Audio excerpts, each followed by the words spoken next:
The VGRT Gaming Podcast, episode 764, recorded on September 30th, 2025.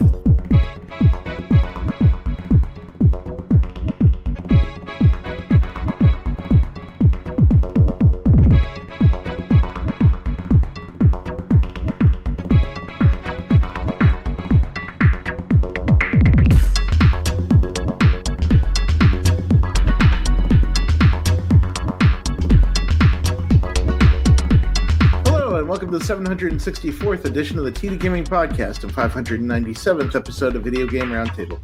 I'm TJ Binzer. I am Scott Dirk. And I am Jonah Falcon. The VGRT Gaming Podcast focuses on game news from around the industry. We're going to talk about what we've been playing. I will say right now, today I played Borderlands 4, and it fucking sucks. So I heard. Dreadful. I've not been interested in that series or played any of it. I think it's an action game, right? It's a shooter. Yeah. Aside from the usual Borderlands story, that in big quotes there, which tries to be Marvel-ish, but I did not know this when I installed it and ran it, but I was looking at it when looking back on it, and my God, it is such a mess technologically. It stutters beyond belief, and I don't have a bad rig. And it stutters on console, so it can't be the rig that you're playing it on, because technically consoles are all the same rig. This is true. And this is the game that Randy Pitchford said that people should be paying him to play. Yeah, he had a whole you need to get a good computer to play this game, but apparently you can't even play it right on the console. You need to get it, yeah. Here's the thing. When the gameplay is meh, stuttering just makes it worse. It's sort of like you're playing a bad game and the bad game isn't working right. It's like a double whammy. It's like, why am I playing this? So after I recorded my 60 minutes, I uninstalled it as fast as I could. 110 gigabytes that I don't need on my PC at all. Wow. It is dreadful. So I also have been playing Starfield again, and I'm trying different routes, which is actually, I'm getting new achievements because of it. And as you can see, when you go onto a planet and you just explore, that is the highlight of the game. Just like, it's like it takes real weather conditions and real everything. And it's like early in the morning, you have the fog on the ground, you're up on a mountain, and it's sort of like breathtaking. And I checked, and people are still playing. And that's basically what people are doing with Starfield now. They're posting screenshots and making ASMR videos of people wandering around the landscape. So, I mean, that's why it won the technical awards, because it is such an amazing technical engine. I just wish they had been a little bit more original about how you play the game, because it's like every Elder Scrolls game, basically. You start in a place, something happens, you go back, and then you join whatever. I would have liked it if the game began by you being stranded on a planet. I know it's a little bit too much like No Man's Sky, but... I was going to say Subnautica. We're stranded on that one. Yeah, but here's the thing. With this game, its strength is the planets. You should be exploiting that strength, So and part of it is getting back to Earth before you can do the entire story. I have also been addicted to Deep Rock Galactic Survivor. I found that the longer you play, the better it gets. And I'm wondering, TJ, have you played it yet? Which one is it? Deep Rock Galactic Survivor. No, I haven't had a chance to sit down to that. I've seen it. It's cured me of Vampire Survivors. Now I just want to play Deep Rock Galactic Survivor. I love Deep Rock Galactic. I don't want to play a Vampire Survivors version of it. Oh, no. Trust me. Once you play it for a few hours, you can't stop. Well, I know how addictive Vampire Survivor is, so I'm sure it would be fun. It's just that I don't know. I like the delving in Deep Rock Galactic, where everything you go so deep into the place and then try to escape with your life at the end of it. And I'm sure that Survivor is pretty fun, but it's just not a style of that particular thing that I want to jump into. And I will point out that it's because those games are super addictive and they take up a lot of time. Like, at least in Vampire Survivors, every match that you do is like 30 minutes or so, and that doesn't seem like much at first. Some of them are run into an hour, depending on the kind of mission you do. Yeah, but what I'm saying is, like, to get to the end game of most of the levels, you have to get to 30 minutes. And so that doesn't sound like much at first, but when you do that over and over again because you lose and don't make it to the 30 minutes, it adds up. And you can eat up a whole day really quickly. So Deep Rock Galactic Survivor takes the rock breaking of the original game and it weaponizes it so that when things get hairy, and the hairy the deeper you go, you can just decide, I'm going to cut through the wall to get away from them. And it has the perfect feedback. It nailed the Diablo feedback in progression. I'm going to tell you one thing. Like I said, it's got its claws into me. Not to mention, there are 200 achievements of a 2,000 gamer score. So I know I'm always unlocking something, even if it's just 5 points. You maxed out on this weapon, unlock. That sort of thing. So yeah, it is a winner. And here's the thing. A lot of people who were playing in early access says, I have 400 hours in this thing already before it was even launched. So that should give you a clue of how good it is. I've also dipped my toe into Endless Legend 2. It's in early access, and not enough to get an impression yet. So the more I play, the more I will. Which faction did you check out? I think I chose the humans. Oh, okay. The other thing is, actually, I played the tutorial first. So you have that little story in the tutorial. I also have access to Visions of Mana. I don't know if I'm going to be playing it anytime soon. I know Scott is the expert on Mana. Oh yeah, the whole Mana series is really great.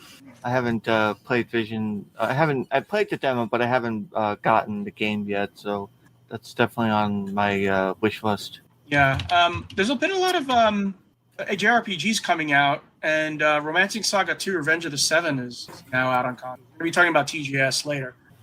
But yeah, speaking of JRPGs that came out, I've been playing Sky. I know you've been playing. We'll discuss it because I can see what you're playing. You're playing Trails of the Sky, Episode 1. I saw it. Yeah, I've been playing a lot of that, enjoying it in the new 3D, remade world, and using the combat system from Daybreak really gives it like a different feel.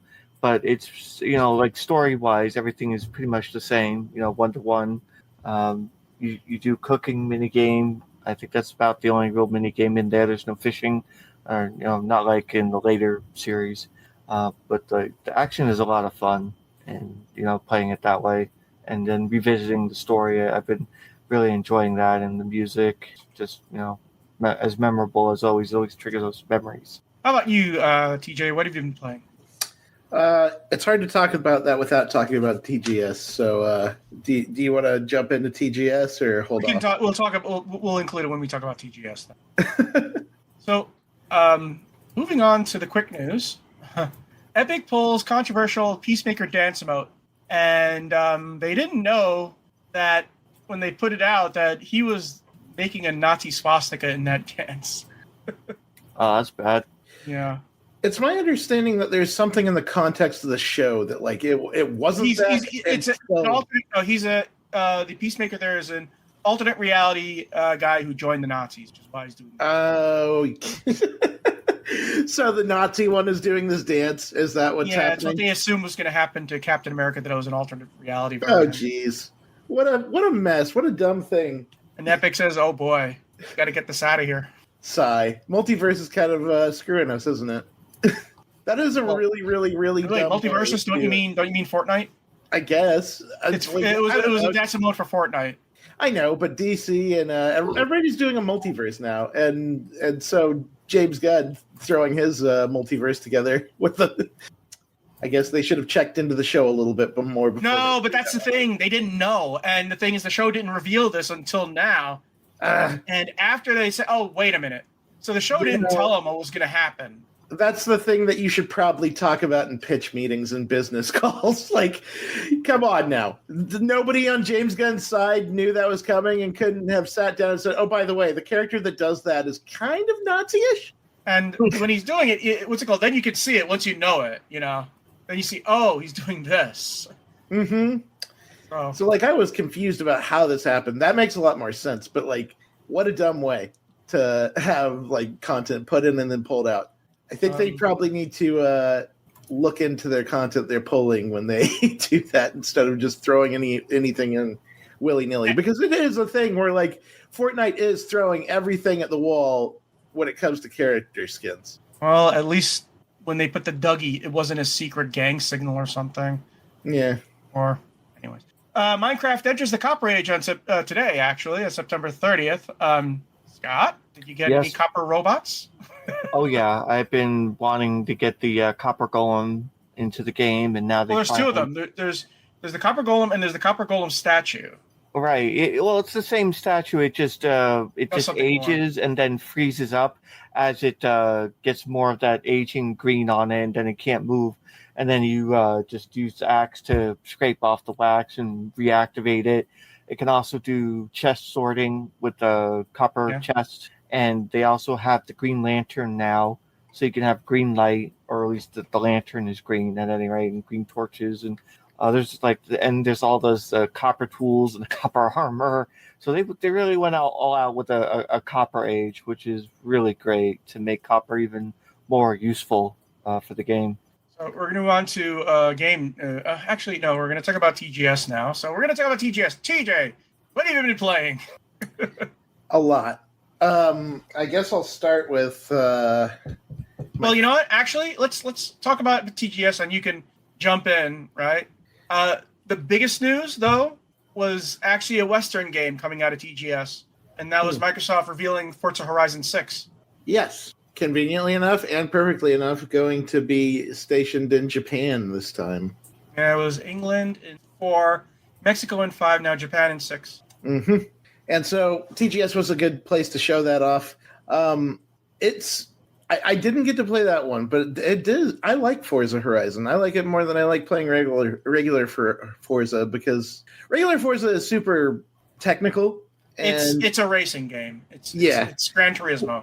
Forza Horizon is a little bit more easygoing, and I like that about it. Burnout Paradise, basically.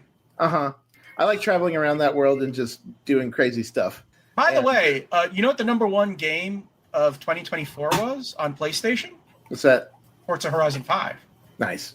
So they announced the launch date for Forza Horizon 6 is going to be in 2026, and they said, and at some point later it's going to be on PlayStation 5.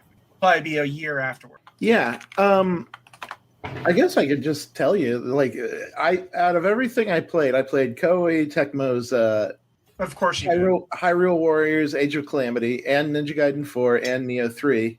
Ninja Gaiden 4 is a collaboration between Team Ninja and Platinum. Yeah, and it shows too. Like, that was a really intense demo. I got to try the new character. He's a Ryu Hayabusa is the Dragon Clan. This new guy is part of a Crow clan that assists the Dragon Clan. Let me ask you a question. Does he do sort of like Witch Time, like Bayonetta? He has a little bit different of a thing. He uses blood to create weapons, and those weapons can break enemy stances if they use a certain type of attack. So more daunted than Bayonetta. Yeah, the idea is that you want to do like short, little damage, like death by a million cuts, while you're waiting for that to happen, and then when you see them line up the big attack that would break you, you bust out those blood weapons and break their stance, and then you go wild on them. Still very hard. Still, like, I ran into the boss in the demo and I got washed like probably 3 or 4 times before I figured out the proper offense and defense mechanism to it. But when it worked, it was so stylish and so slick. It is very much Platinum. It's Platinum and Koei. Like that. I'm just saying, Koei Tecmo. I'm saying Team Ninja owns a license and a lot of the character design. The Platinum games have a certain kind of play. If you play Bayonetta or you play with Dante, Devil May Cry, probably see that in Ninja Gaiden 4. Yeah, I know, but it's also like that Team Ninja DNA is very, very much there. Like, it feels good in both ways. It feels good from the slickness and smoothness of Platinum's action gameplay. It also feels great from the conception of Team Ninja's like ideas being, because it is like still like you got your shurikens, you've got your light attacks, you've got your heavy system, and you've got just super, super quick movement. And I'm not saying that isn't a Platinum thing, but I am saying that like the way that Platinum is handling Team Ninja's ideas still feels like that Team Ninja DNA is there. By the way, the new protagonist is Yakumo. Mm-hmm. And his sword is the Takanaminanaka. Yes. They actually had a real life version, yeah. Yuya Nakanishi actually made a real life version of the sword. Yep. Neo 3 was also pretty dope. I got to fiddle a little bit with it. It's harder than Ninja Gaiden. Like I could not get through that demo. I couldn't beat the boss in it. It kicked my ass. It beat me down and made me feel like I'm gonna have to learn more about that game before I come back to it, because the stance switching, the different weapons, the spirits. Neo 3 has really, really developed complexity over the years, and I am rusty. I've played through Neo 1 and 2, but I am rusty as hell since I've played them, and I could not get my I could not break the rust off before I got to the boss. Do you still have the same level of environmental interaction in Neo 3? Because that was the big thing about Neo 3, was that you had to interact with the environment a lot more than Dark Souls. Yeah, considering your arena is very, very important. Like you can put like objects in the environment between you and your enemies. You can knock enemies off of elevated environments. You can knock them into walls and combo them further. It's very, very good what they've done with that series over the course of 3 games. I'm excited to jump more into the third one after, and like based on what I've seen, it's going to be a tough one to beat. Did you see any of the new Ghost of Yotei? I did. I also got to play a little bit of it. The standoff system that they have in that game. First off, it's as beautiful as the first one and then some. I really one mechanic that I got to see during the demo that I actually didn't know about is that the character sort of relives their adulthood and childhood, where you'll use different moments to like shift between the two. Like you can like press a button and shift back to a childhood state where she explores an environment when she was a kid.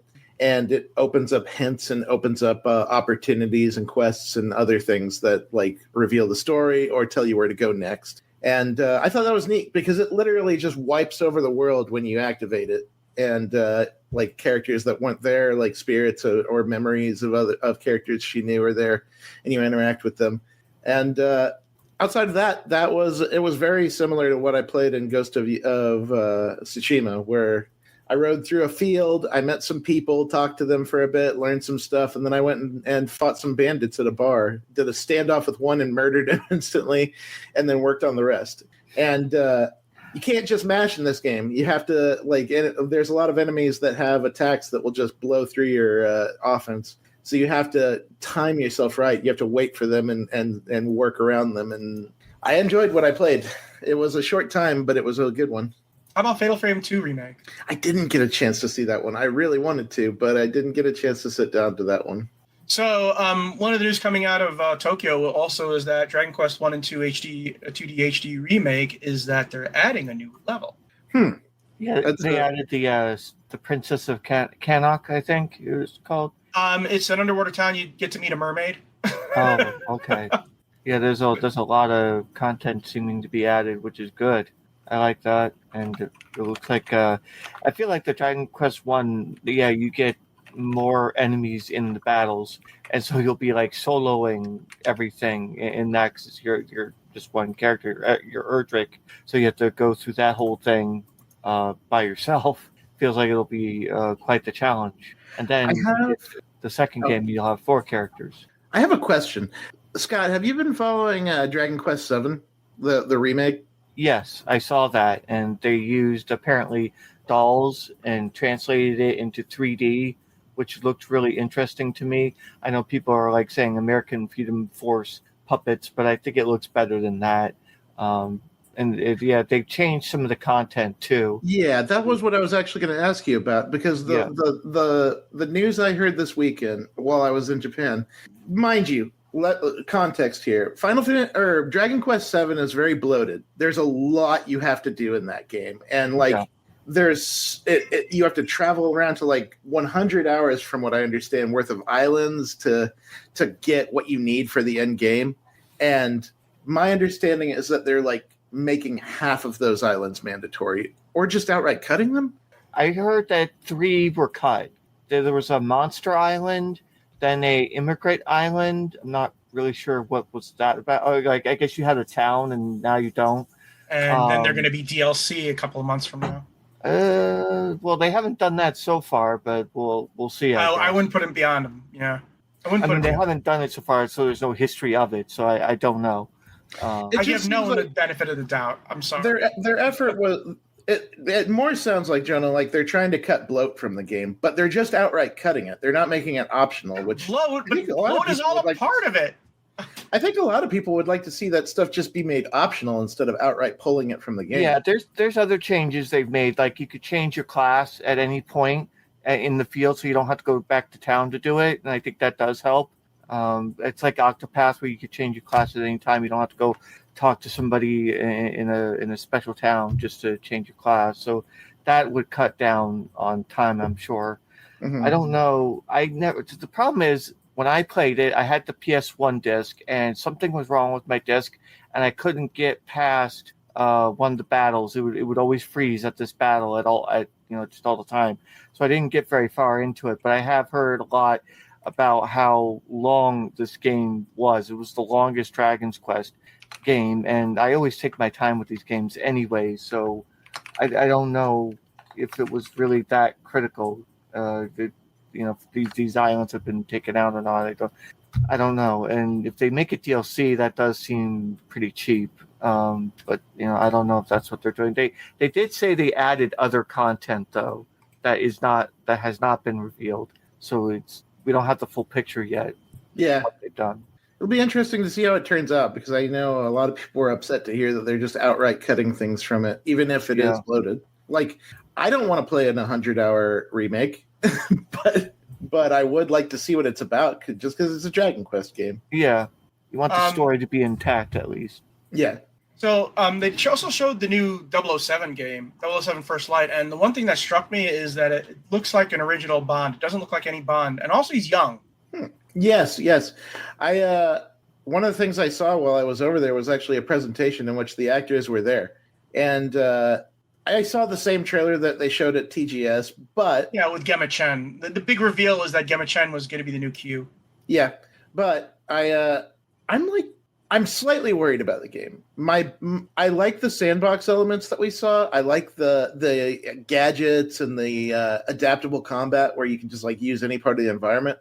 I'm a little concerned about the set piece elements and how much of the game they'll take up, because those look a little close to Uncharted, and I don't want to play an Uncharted game by IO Interactive. Here's the thing about Bond. He doesn't do that much gunplay. And what might have been a better route was to do what Machine Games did with Indiana Jones, because Indiana Jones doesn't use his gun a lot. As a matter of fact, if you use a gun, it means you failed, but it feels like playing an Indiana Jones game. If they did the same thing with Bond, because a lot of Bond films are him finding clues, getting in and out of death traps. He seldom ever takes a machine gun going, brrrah. He does very briefly in a Bond movie, but never as a core part of the game. Yeah, and movie, whatever. And I guess I just kind of want that. I want it like Bond. I want it to feel more like Hitman, but with a Bond skin. But I know there's going to be action, because Bond action is part of Bond. I just don't want. Yeah, but with Bond action though, usually means he's riding a skateboard, or he's doing something weird with a parachute, or he's doing some innovative way to escape. Yeah. Bond seldom ever grabs a gun and starts shooting like a first-person shooter, Right. Which, yeah. So I'm gonna have to see. I want to see more. Actually, usually he's the one who's being targeted by a lot of machine guns. Because the balance of action versus sandbox in that game is going to be a very big deal for a lot of people, myself included. What do you think about the new Double Dragon Revive? They've been developing that one for a while. I actually played it at TGS 2024. Tokyo at this point, I'm just kind of waiting for it to come out because they just keep showing new stuff and not putting it out. It's one of the biggest things to come out of Arc System Works this year for Tokyo Game Show is that they had Spider-Man and Ghost Rider playable for Marvel Tokon, which I got to sit down to that, and I was delighted. Ghost Rider is freaking awesome in that game. They're going with the one that comes after the normal one. He's got a hot rod. God, what is his name? Let me pull it up really quick. Robbie Reyes. I don't know why I couldn't think of his name. He's in Midnight Suns too. But they brought Robbie Reyes in for the Marvel Tokon. His gimmick is that he has a vengeance meter, and if you keep doing special moves with him, the vengeance meter rises and his special moves power up and do more damage. Wait a minute. That's the same mechanic in Marvel vs. Capcom, isn't it? Ghost Rider hasn't been in Marvel vs. Capcom. No, I mean, but the mechanic. Or am I thinking of Injustice 2?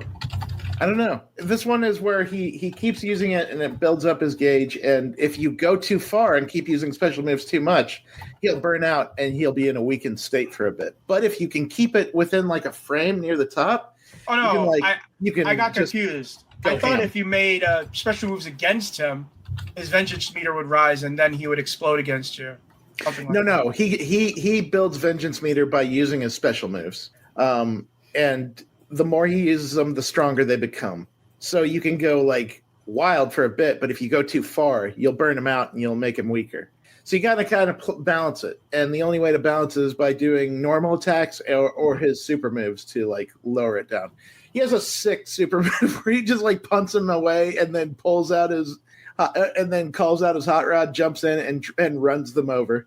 Well, that's what he does in Midnight Suns. That's his big move in Midnight Suns. It looks slick as hell when Arc System Works does it in their animation. I love Midnight Suns. Don't get me wrong. I love Midnight Suns. But man, playing Ghost Rider and Tokon made him. He's probably going to be on my main team when I play that game. Any looking forward to Monster Hunter Stories 3? I played a bunch of Capcom things at TGS. Monster Hunter Stories 3 was among them. I think that game is. Well, it's the only game where you're going to play a Monster Hunters, all the monsters, for one. Very rock, paper, scissors, very flat of them. I'm okay with it. I like regular Monster Hunter more than I like the stories, but it's an okay RPG. One of the most interesting things to come out of Capcom, I actually got to sit down and play Resident Evil 9 on a Nintendo Switch 2 in handheld mode. And it played well. It played exactly how I would have wanted it to play, short of the fact that their hair physics are a little less high quality than in Xbox, PC, and PS5 versions. But outside of that, it was like running smooth. There was no glitches. The monster was terrifying in that game when it showed up. And I was shocked. And so were a lot of other people because it's probably one of our most watched videos from last week. Then you have the adorable Winter Burrow, which finally got a release date. Winter Burrow. I don't know that one. That's the cell shaded mouse survival game. Mm. Yeah. Oh yeah, it's kind of like Don't Starve, isn't it? It's more story oriented than that. It's basically a fairy tale, and it's narrated, and you play a mouse, and you do have to what's it called? You do have to do things like cook stew, knit sweaters, go into the forest and get stuff. There are giant insects that might kill you, and it has co-op mode. If you do a Google search for Winter Burrow, you'll see the game. You say, "Oh, that game." Yeah, I remember it. You also have another cozy game, Star Sand Island. I played a couple cozy things while I was out there, but they weren't like huge games. One of them was a Party Playtime, which was a kind of a Mario Party clone, but they mix like the stuff that you get from the mini games you can take back to a farm town and build it up over time. I thought it was a nice idea. They also made their tools available so people can make mini games in their system. So that's going to be one that's interesting to watch. Else was a big announcement there. I know there was something else. Onimusha Way of the Sword is coming out on the platform. Mm-hmm. Didn't get a chance to try that one. I saw it out there, but I wasn't able to sit down and play it. Think I finally got a chance to also check out a little. Sorry, there was one that I was trying to think of that. Yeah, Threads of Time. You kept on talking about it in chat. Threads of Time. Yes, they got a trailer in Tokyo Game Show. Yeah, you said you were really excited about it. Who was excited about this one? I don't think I said anything about this one. Threads of Time. It's an homage to Chrono Trigger. Yeah, it's basically a successor to Chrono Trigger. It has, you got the time travel, you have the turn-based combat, pixel art, the HD 2D looking style, and you have the different time eras. You have the BC era, which has the dinosaurs, and the housing there looked really interesting. It looked like it was Viking level, or maybe like Dinotopia or something like that. But this new trailer looks like they showed combat this time, and you can see they have combo attacks, and they have what looks like a time bar at the bottom where you use the commands, and it puts your character on the time point, so that way it tries to get to the left to do its action, but then whatever action you add to it, it takes up time. I guess we'll have to see how that plays out. It's an Xbox exclusive, but it's also coming to Steam too. It's not exclusive. It's just only been announced for Xbox and Steam. Limited time exclusive. Then. They're working on getting it on Switch and PlayStation, but it isn't official yet. So there's a difference there from being like signed. But it encourages me about this. You know who's publishing it? A Humble Bundle, yeah. Yeah. So Humble Bundle curates really, really well. They know how to curate their. They do seem to be doing that to get it into shows, and I mean, it's a good idea to wishlist it so it gets more visibility. And the team has been working hard on this. It seems like. What's interesting is they did not show it off at the show, though. They only released the trailer. Yeah. This definitely has Scott written all over it. Yeah. I hadn't really known about this. Yeah. one. As soon as he's finished with Sea of Stars, he's going to do this. Oh, I've finished Sea of Stars. That's been done. Come on. This one looks like it. I'm looking at the battles, and they remind me so much of Saga Frontier. But yeah, it's an homage to Chrono Trigger. I didn't get a chance to see much of this one out there. I played the heck out of what Devolver had while I was there, which they were showing off Skate Story and Ball Pit. Ball Pit is freaking awesome. Ball Pit is a scrolling shoot 'em up. It's actually Arkanoid breakout medieval roguelike. Nice. It is all those things in one piece, and it comes together so well. You get to pick a little class, be it a ranger or a knight, and they all have little different things about their Arkanoid ball, and then you just shoot it up the lane and try to get rid of all the monsters that are stationed in your way, which are basically like built like bricks. And you get all sorts of different power-ups that help you out, such as you can do like fire, which will do damage over time to enemies when they get hit by the ball. You can set it up so that when the ball hits them, it will split off into smaller balls and bounce in every direction. Basically, someone said, I like breakout, but I don't like using a paddle control. Yeah, and you can move your character around like a shmup. So, but here's the best part: there's a demo on Steam right now, and it's coming out in 2 weeks. Yeah, it was really cool. It was maybe one of the funnest. There you went. Idea what I was doing for a second, but when it clicked, it was so fun, and I didn't want to step away from it. Skate Story is kind of fun too. It's got like it does have a bullet hell thing too. Yeah, because some of the enemies will shoot back at you, and you got to dodge them as you're trying to shoot the ball back at them and break them down. And you can't really let them. The game scrolls upwards, so if you let them get close to you, they'll automatically damage you. So you gotta like keep this advancing wall of monsters from hitting the bottom of the screen, and it was just a blast. I love that game. You can fuse your balls too. The Skate Story is wait. We haven't finished with Ball X Pit. You can also fuse your balls together. You can fuse your balls. Oh yeah, that's glide elements with the power ups where once you have two things that are compatible, you can fuse their effects into one thing. You can also level them up as you go if you keep collecting the same one over and over. And also, I love the name of the world that you're living in, Balbalon. Yeah, it was pretty good. And like I said, it's demo on Steam there, Scott, if you want to check it out. Okay. So the other one, Skate Story. So this one's been in the works for a while. It's a skateboarding story-driven platformer, and you play as a demon that wants to eat the moon and gets a skateboard and gets a glass body to go ahead and do just that.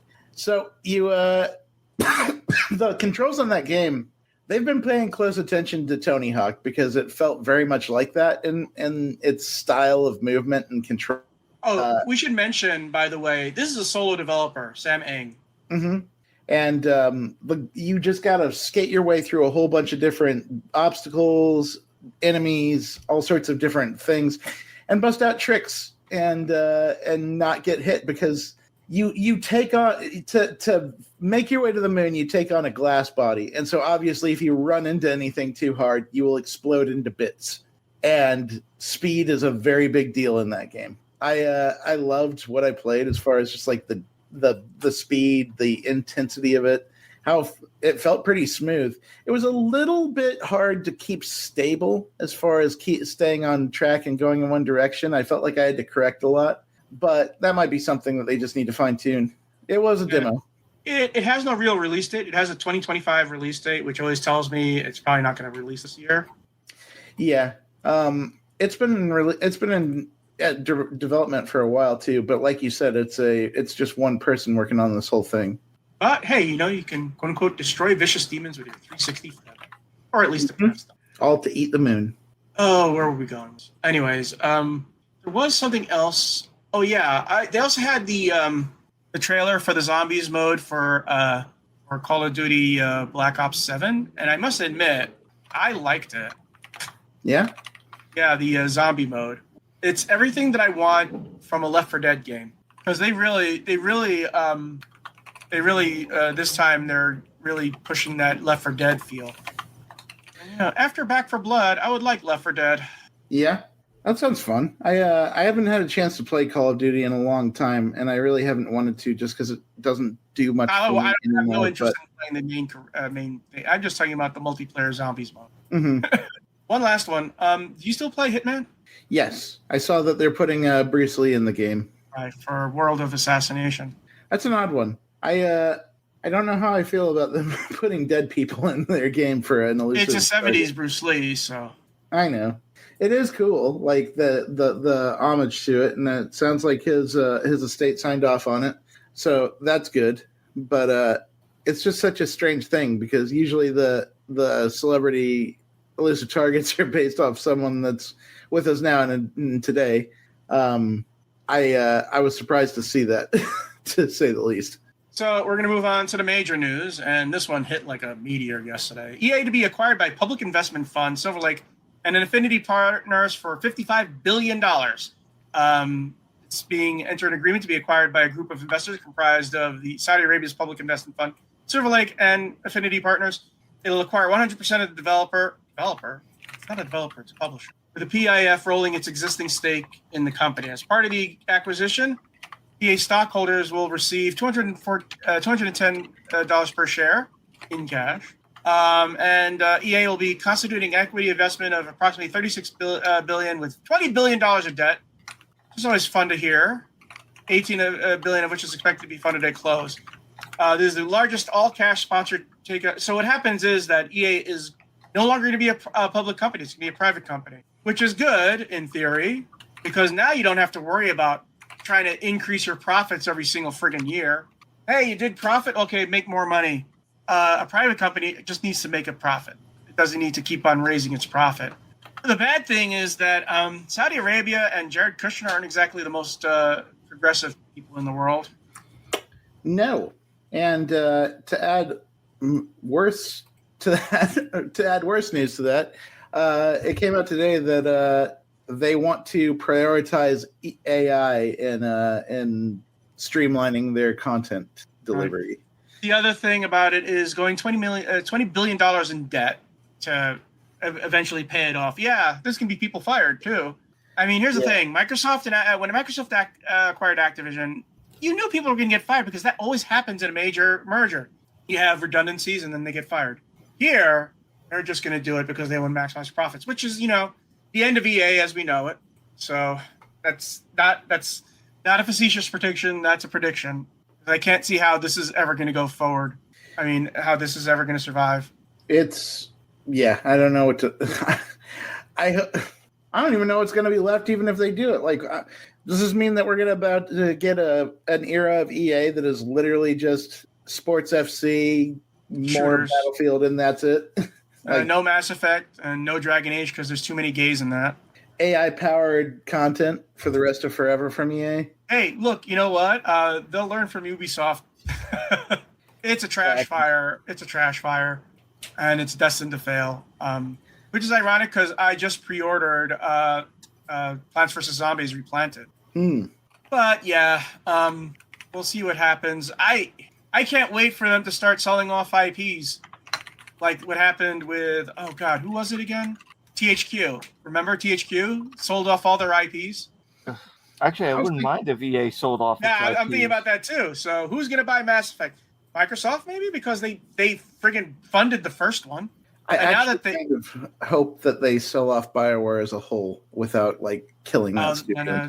BioWare will be dissolved. Don't worry about that. I don't want that. It's fine. No, it's not the same. It's not the same BioWare. Just like it's not the same Bungie. It's not the same Atari. Yeah. It's just a name. It's just a logo now. Yeah, the old BioWare is long gone. Yeah, Zajic and I forgot the other guy's name. The two doctors are gone. David Gator is gone. Even Drew Karpshin is gone. So I wouldn't worry about that. All BioWare now is Anthem. Hey, but you know what? I loved Dragon Age and the Veilguard, so at least I got that out of it.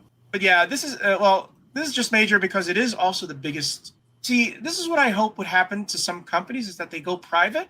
Because when you go private, you don't have to worry about fucking shareholders anymore. Yeah. But it's sold to the wrong people. Yep. I don't care. It's dead. Let it rest. And I hope the right people get Dragon Age and Mass Effect, and maybe someone will learn how to make a good rock band again. I mean, there's The Sims. I know that's still there, and I guess it'll be the same. Oh yeah, it'll be all Sims all day. That'll be the only. It'll be Battlefield and The Sims. That's it. And Madden. Wow. Oh God, I wonder if the NFL is going to start reconsidering its deal with EA now. They might say, you know what? It's time we open it up to everybody. Hey, 2K, do you still want to make Madden? Make a football game? It does make do they lean entirely into EA Sports FC and Madden gets just kind of? I don't know. And they also just started doing the NCAA games again.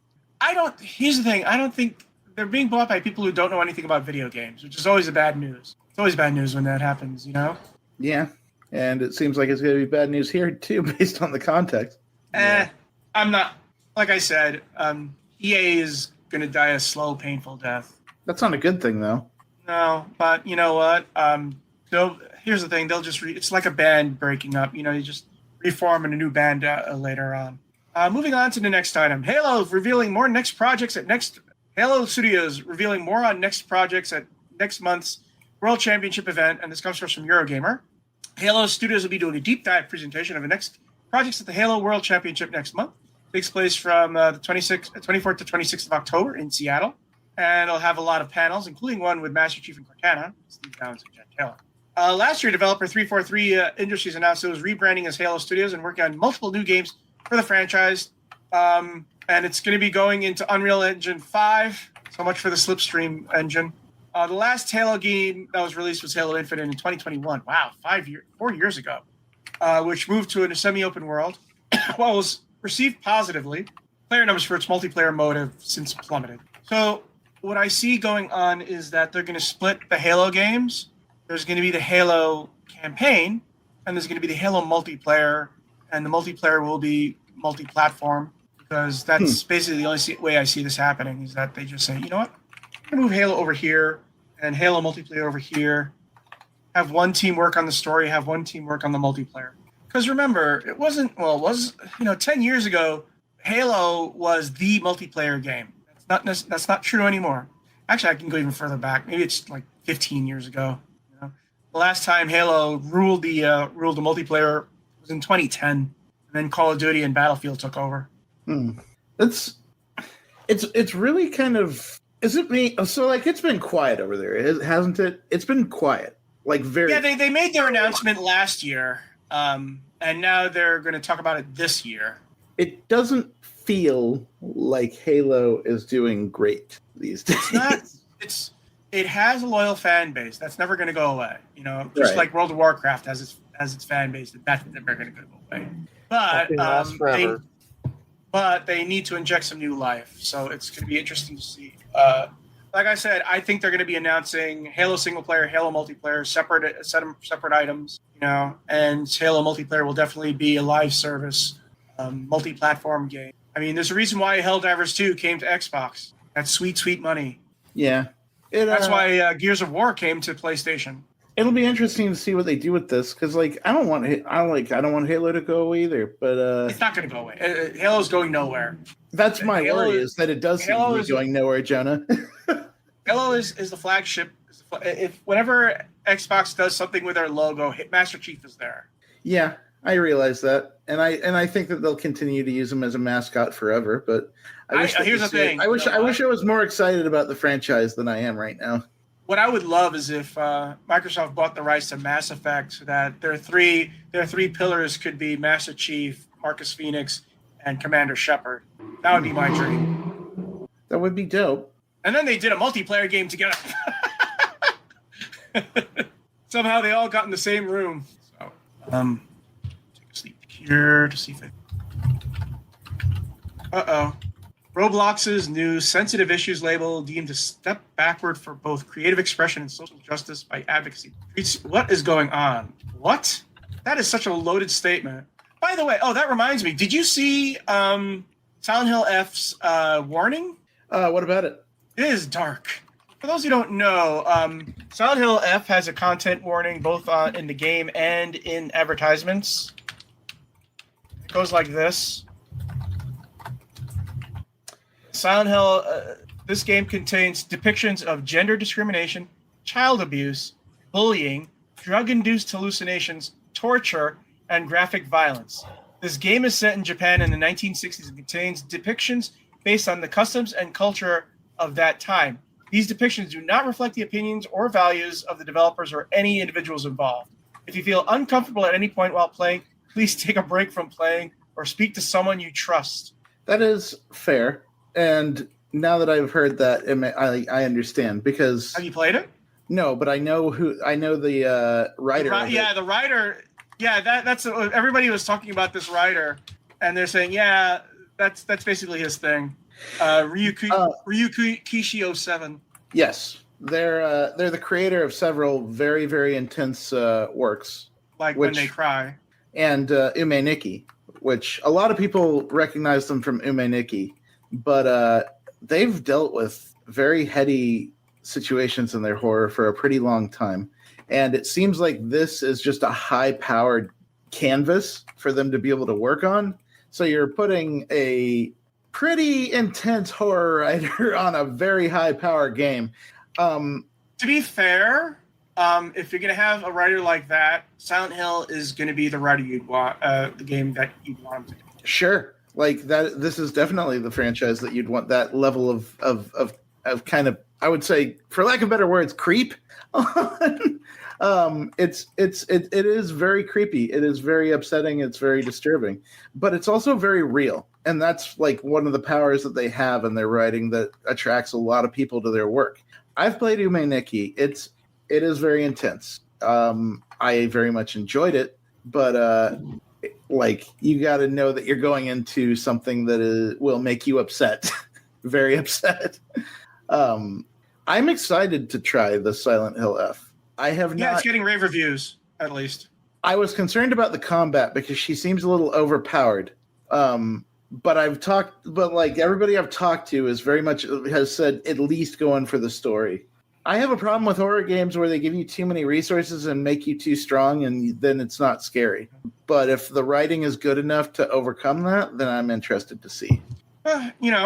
Like I said, it goes back to the original Silent Hill, in which all the monsters were basically psychic projections of the main character. The nurses and Pyramid Head and all that stuff. That was representative of something. The monsters in Silent Hill F are representative of something. Yes. It's not. There are no nurses. There's no Pyramid Heads because that's not part of her mental trauma. Yes. And I've also heard people say that the reason why she's so strong in the game is that is an extension of her like vision of this reality where she sees herself as someone stronger than she is sometimes. And that I want to see for myself to decide if that's true, but that's what people have told me. Also, I know from some Japanese friends that women in Japan in the 60s was extremely rough. Extremely rough. Mm-hmm. I mean, it's gotten better, but it's still not perfect. No, but in 60 it was really bad. Yeah. So yeah, I'll probably play it at some point, but not now. I have too much on my plate right now. Oh yeah, I almost forgot to say I played MLB Show 25, and I can't believe how bad that got. That's a shame.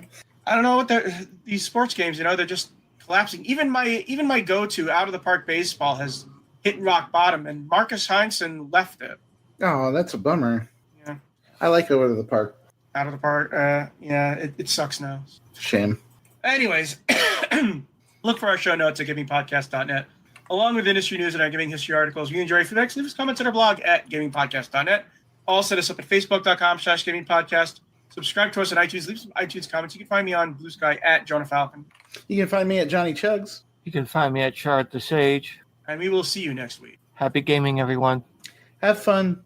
Be cool. Play games, y'all.